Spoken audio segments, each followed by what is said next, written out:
राकेश जैन। आज जो भगवान पार्श्वनाथ जन्म जयंती महोत्सव बड़े धूमधाम से मनाया जा रहा है, सौभाग्य से मुझको उस कार्यक्रम के संयोजक का दायित्व मिला हुआ है और मैं समाज का वरिष्ठ उपाध्यक्ष भी हूँ।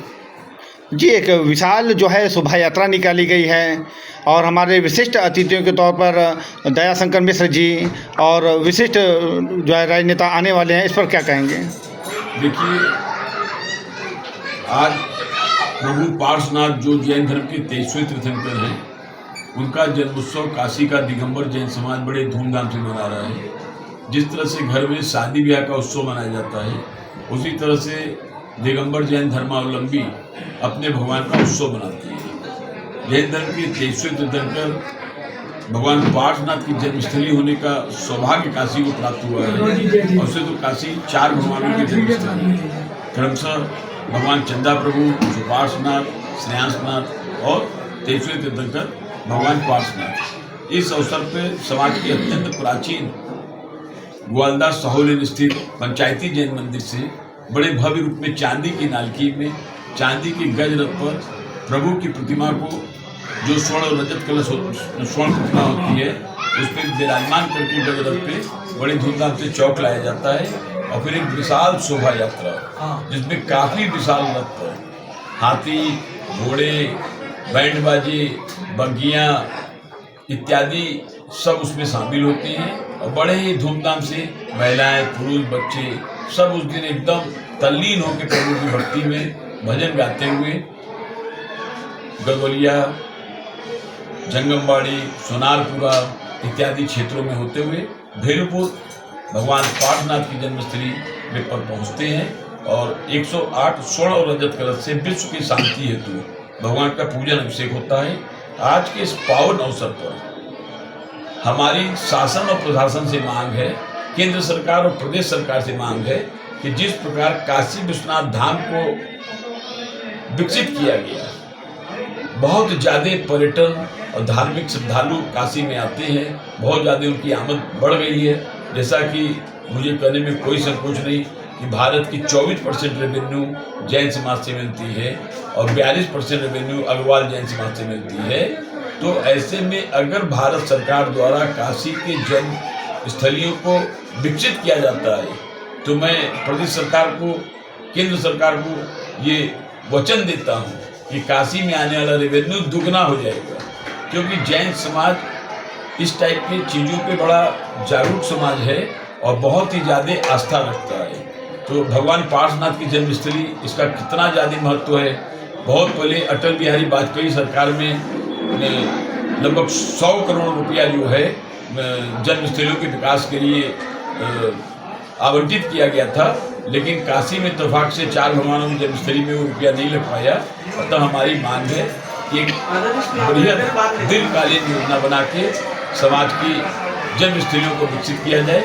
जैसे 7वें तीर्थंकर भगवान पार्श्वनाथ की जन्मस्थली भदैनी में स्थित है, जिसको जैन घाट के नाम से भी लोग जानते हैं। उपरोक्त जन्मस्थली में जो गली में जाने वाली चौकी हैं टूट चुकी हैं, सीवर लाइन ध्वस्त हो चुकी है, उसमें मल बहता रहता है। भगवान की जन्मस्थली पे लोग गंदगी पार करते हुए पहुंचते हैं। ये हम सबके लिए अत्यंत शर्म की बात है। मुझे आज से कुछ वर्षों पहले माननीय मुख्यमंत्री जी को मैंने अपने हाथों से एक पत्र दिया था इस जन्मस्थली के विकास के लिए, लेकिन संभवतः अभी तक उस जन्मस्थली का कुछ हो नहीं पाया है। मैं आज पावन अवसर पर सरकार से मांग करता हूँ कि वो उच्च स्तरीय तरह से उस जगह का विकास करे, ताकि जैन समाज को भी लगे कि धर्मनिरपेक्ष राष्ट्र में उसके साथ भी न्याय हुआ है और हर तरह से काशी के लिए भी अच्छा हो। इसी तरह से 11वें तीर्थंकर भगवान श्रेयांसनाथ की जन्मस्थली सारनाथ में है। हम वहाँ पर भी मांग करते हैं कि वहाँ पर भी एक बढ़िया भव्य द्वार बनाया जाए। जिस तरह से बनारस में आजकल जगह जगह द्वार बन रहे हैं, उस तरह से 11वें तीर्थंकर की श्रद्धा सुमन के रूप में वहाँ पर द्वार बनाया जाए।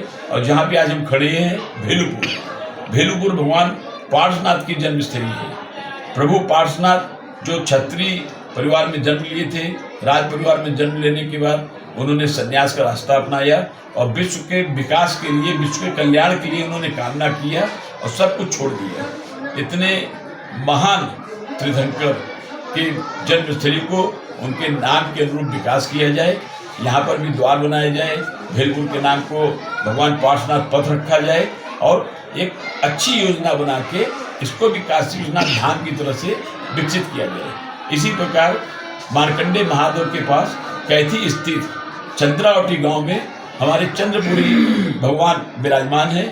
वो गांव है, वहाँ पे विकास की बहुत ज़्यादा ज़रूरत है। अभी फिलहाल वहाँ पे घाट वगैरह बनाए जा रहे हैं, लेकिन संपूर्ण गांव को एक धार्मिक स्थल, एक पर्यटन स्थल के रूप में विकसित किया जाए। खूब बढ़िया पेड़ पौधे लगाए जाएँ, फूल पौधे लगाए जाएँ और सड़कें पक्की बनाई जाएँ, चौड़ी सड़कें बनाई जाएँ, सुविधाएं दी जाएँ, ताकि चंद्रावटी गांव का विकास हो और चंद्रपुरी मंदिर का विकास हो और जन्मस्थली के अनुरूप उसका विकास हो सके। जी धन्यवाद। धन्यवाद।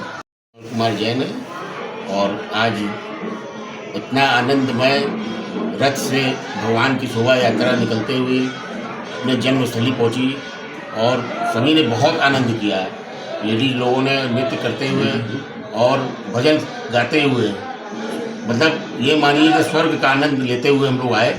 आज प्रभु की अभी मंदिर में प्रक्षाल चल रहा है और बड़ा हर्ष का विषय है कि आज दो भगवान का जन्म दिवस है। जी धन्यवाद।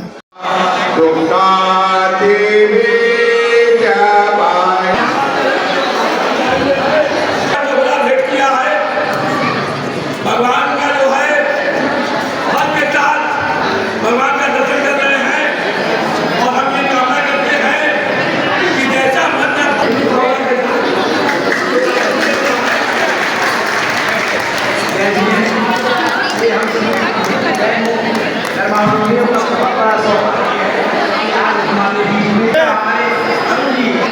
भगवान के दरबार में मैं यही प्रार्थना करूँगा कि आप गौरवान्वित करें देश को।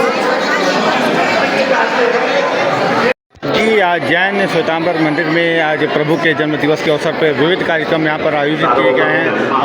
हजारों महिलाओं के माध्यम से, हजारों भक्तों के माध्यम से जैन अनुयायियों के सानिध्य में यह कार्यक्रम कराया जा रहा है। आप देख सकते हैं यहाँ पे एक भारी उत्साह के साथ इस कार्यक्रम को संपन्न कराया जा रहा है। और जैन है और मैं श्री दिगंबर जैन समाज काशी की महिला अध्यक्ष की महिला मंडल की मैं सदस्य हूँ। और आज जो है कार्यक्रम हो रहा है श्री दिगंबर जैन समाज काशी की तरफ से चंदा प्रभु और पार्श्वनाथ भगवान का जन्म तप कल्याणक है, जो कि भेलपुर जैन मंदिर में मनाया जा रहा है।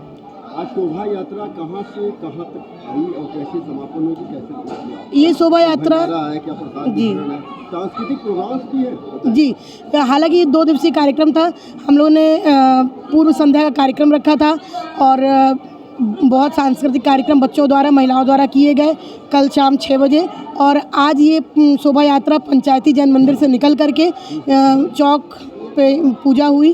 पूजा होने के बाद ये गदौलिया सोनारपुरा से होते हुए भेलपुर जैन मंदिर शोभा यात्रा पहुंची और जिसमें बहुत सारी महिलाओं ने बढ़ चढ़ करके भाग लिया। जैन समाज की महिलाओं ने, काफ़ी लंबी शोभा यात्रा थी, जैसा कि आप लोगों ने कवरेज भी किया होगा। और इसमें काफ़ी महिलाओं ने डांडिया करते हुए पूरे रास्ते, देखिए ऐसा है महिलाओं को थोड़ा बहुत चलना भी मुश्किल होता है, परंतु उत्साह इतना ज़्यादा था कि हम सभी महिलाएं मैदागिन से लेकर पूरे भेलपुर जैन मंदिर तक पैदल आए डांडिया करते हुए। जी, आपका कहना है कि महिलाओं की सहभागिता इसमें बहुत अच्छी, बहुत अच्छी, सराहनीय योगदान। बिल्कुल बिल्कुल, बहुत सराहनीय योगदान था। बताया जैसे कि महिलाएं आजकल चलने के नाम पे, बच्चे नहीं चलना चाहते, पर बहुत बच्चों ने भी आज पूरा चौक से लेकर के भेलपुर तक यात्रा करना, शोभा यात्रा निकालना बड़ी बात है। जिसमें बहुत सुंदर सुंदर रथ भी निकले, जिसमें हम लोग का चांदी का रथ भी निकला, भगवान पार्श्वनाथ जिसमें विराजमान थे। और बहुत हम लोग की कृपा है, भगवान की बहुत कृपा है हम लोग पे कि आज हम लोग उनके सानिध्य पे यहाँ एकत्रित हैं। और इसके बाद भोजन की व्यवस्था है सभी जैन बंधुओं के लिए।